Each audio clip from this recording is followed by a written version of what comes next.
जहां जहां राष्ट्र की कल्पना सर्वोपरि होती है, वहां समाज राष्ट्र को चलाता है।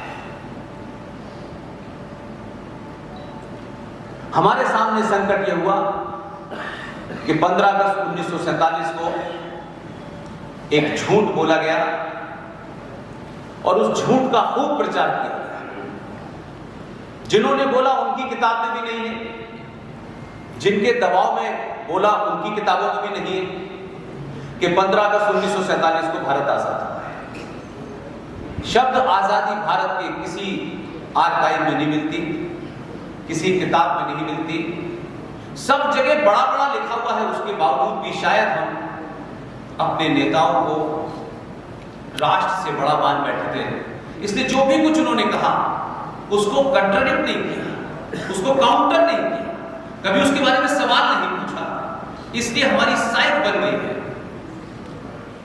इसलिए पिछले 72-73 सालों से जो नरेटिव गढ़े गए, जो नारे गढ़े गए, वो नारे कुछ कुछ ऐसे थे कि हम अपने आप को ही गाली दे रहे हो और उस पर भी वाहवाही कर रहे हैं। एक शायर थे, वो अभी हाल फिलहाल में अल्लाह को प्यारे हो गए, बहुत खूबसूरत थे, इंदौर के रहने वाले थे। उनकी शान में कोई गुस्ताखी करने का मेरा शौक नहीं है, वो तो अल्लाह ने किसी को कैसे बनाया ये मसला नहीं। आप जरा अपने दिल पे हाथ रख के बताइए,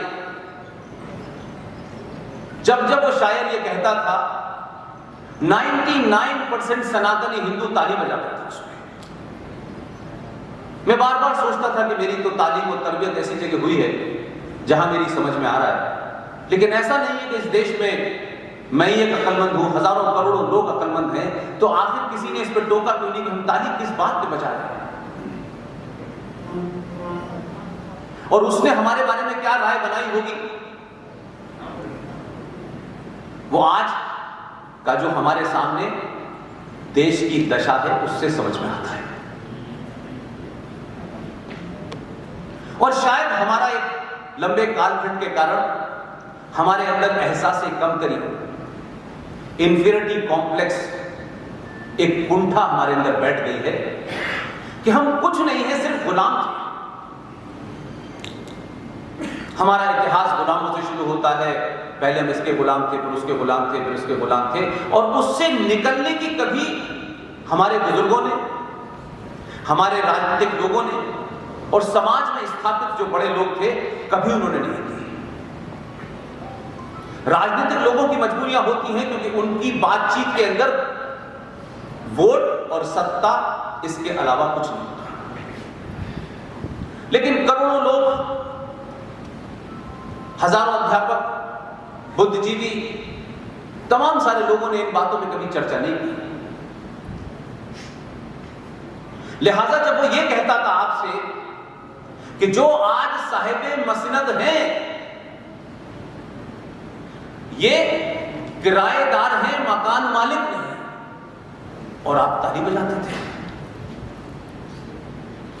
ना आपको ये समझ में आया कि साहिब मसनद का मतलब क्या है और ये किराएदार किसे कह रहा है और कौन मकान मालिक है। साहिब मसनद का मतलब पता ही होगा, उसमें कोई बड़ी बात नहीं है। आज तो सत्ताएं जो है कुर्सी मेज पे चलती हैं। मुगलों के जमाने से और मुगलों के बारे जो 1947 के बाद कुछ साल तक रहे, उनको भी मैंने गांव तकिया गोल वाला हाथ में लेके खेलते हुए देखा है और गद्दों पे बैठा करते थे, उसे मसनद कहते हैं। वो तकिया गोल वाला जो पीछे लगाया जाता है, जो राजा या शहंशाह लगाता है, वो 1947 से आपके ऊपर लगातार ये कह रहा है कि जो साहिब मसनद है, यानी जो आज सत्ता पे बैठे हैं, ये किराएदार है, मकान मालिक नहीं है। मकान मालिक कौन है? मकान मालिक 200 साल पहले इस देश को छोड़ के जा चुके हैं। लिहाजा हम इंतजार करेंगे उसी मकान मालिक का, तब तक ये किराएदार है, इन्हें देश चलाने के लिए दे दिया गया है। और हम अपने आप को किराएदार समझ के ताली बजाते हैं। इसी तरीके का नारा बढ़ा गया और शायद सनातनी हिंदू समाज,